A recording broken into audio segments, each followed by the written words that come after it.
दोस्तों, अगर आप भी हर हर महादेव के सच्चे भगत हैं तो सबसे पहले यहां से इस चैनल को सब्सक्राइब कर लीजिए और उसके बाद साथ में दिखाई दे रहे घंटी के बटन को दबाकर ऑल पर क्लिक कर दीजिए।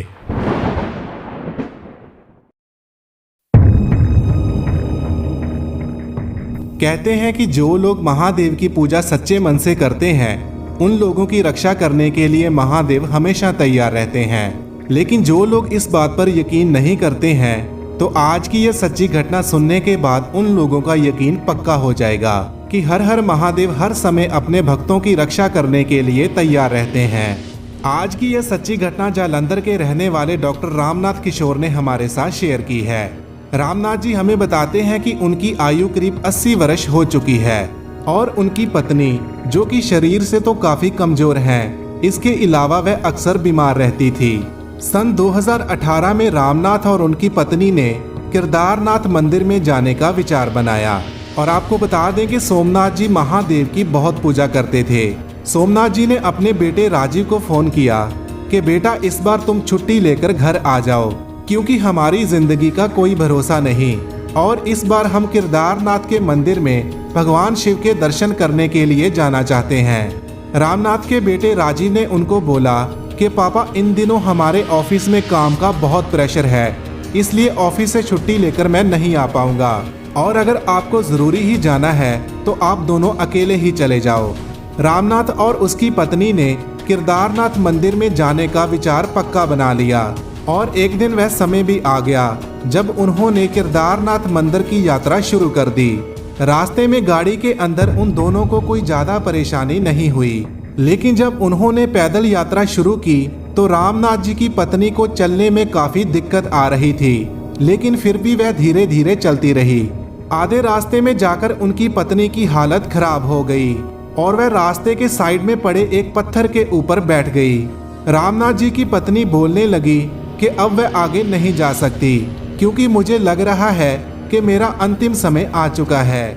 रामनाथ जी अपनी पत्नी की हालत को देखकर काफी ज्यादा घबरा रहे थे।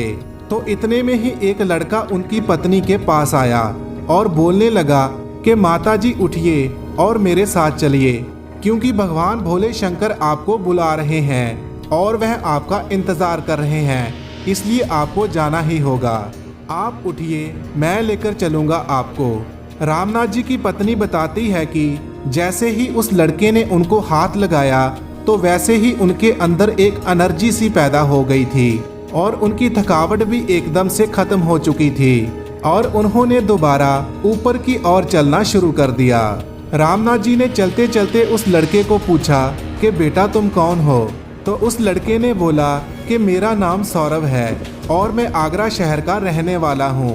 रामनाथ जी हमें बताते हैं कि पूरे रास्ते में उस लड़के ने हमारा ख्याल रखा और हमारे साथ साथ चलकर हमें महादेव के दर्शन भी करवाए और वहां पर हमारी काफी ज्यादा सेवा भी की और हम बहुत खुश थे। इसके बाद जब हमें छोड़ने के लिए वह लड़का नीचे आ रहा था तो रास्ते में उस लड़के ने हमें बोला कि अगले महीने की 17 तारीख को मेरी बहन की शादी है, आप लोग मेरे घर जरूर आना। और एक कागज के ऊपर अपने घर का पता लिखकर वह कागज का टुकड़ा हमें दे दिया और उसके बाद हमें गाड़ी में बिठाकर वह लड़का वहां से चला गया। घर आने के बाद मैं कई दिन उस लड़के के बारे में सोचता रहा और देखते ही देखते उसकी बहन की शादी का दिन भी नजदीक आ गया और शादी से 3 दिन पहले मैं अकेला ही ट्रेन पकड़कर आगरा शहर चला गया और उस लड़के के घर पहुंच गया। उस लड़के के घर पहुंचने के बाद मेरे होश तब उड़ गए जब उसके पिता ने मुझे बोला कि मेरे जिस बेटे सौरभ की आप बात कर रहे हैं उसकी तो आज से 6 महीने पहले मौत हो चुकी है और वह भगवान भोले शंकर का बहुत बड़ा भगत था। उस लड़के के पिताजी की इस बात को सुनकर सोमनाथ जी के पैरों के नीचे से जमीन खिसक गई और वह अपने मन ही मन में ओम नमः शिवाय का जाप करने लगे। सोमनाथ ने वापस घर जाकर जब पूरी बात अपनी पत्नी और अपने बेटे को बताई तो उसके बाद सोमनाथ और उनकी पत्नी और बेटे ने महादेव की सच्चे मन से पूजा करनी शुरू कर दी। दोस्तों, अगर आपको भी ऐसा लगता है कि भगवान महादेव अभी भी इस दुनिया में मौजूद हैं तो इस वीडियो को ज़्यादा से ज़्यादा शेयर कीजिए। धन्यवाद।